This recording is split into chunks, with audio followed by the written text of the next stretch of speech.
Tatanong ko lang po yung yung may bautismo po sa tubig. Eh, yung bautismo po din sa apoy tsaka sino po yung gumaganap po nun? Alam mo, yung bautismo sa apoy, iisa lang ang makakagawa nun. Sabi ni Juan Bautista ito, ang makita mo. At nagpatotoo si Juan na nagsasabi, nakita ko ang Espiritu na bumababang tulad sa isang kalapati na buhat sa langit at dumapo sa kanya. At siya hindi ko nakilala.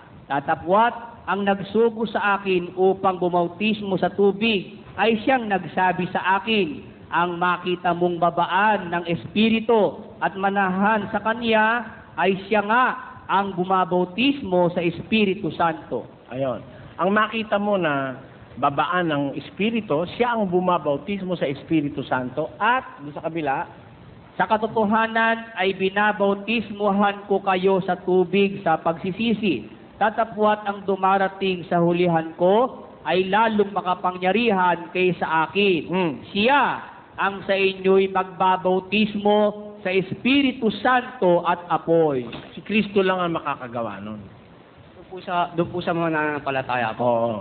Si Kristo lang. Huwag ka maniniwala sa pastor na sila bautismo ang kanila sa apoy. Biro mo gagawa ng argol, yung para bang ring na kabakal, ring, lalagyan ng bulak, tapos lalagyan ng gas, tapos sisindihan, saka kapapapasukin doon. Kalukuhan yun.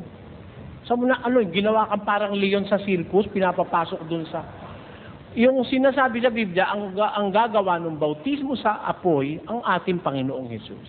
Ano po yun, mapipil din po yung mga Kristiyano po yun, yung mga sasamba. Kasi ano ba kahulugan ng bautismo sa apoy? Pakinggan mo sa Zacarias. At ang ikatlo, at aking dadalhin ang ikatlong bahagi sa apoy.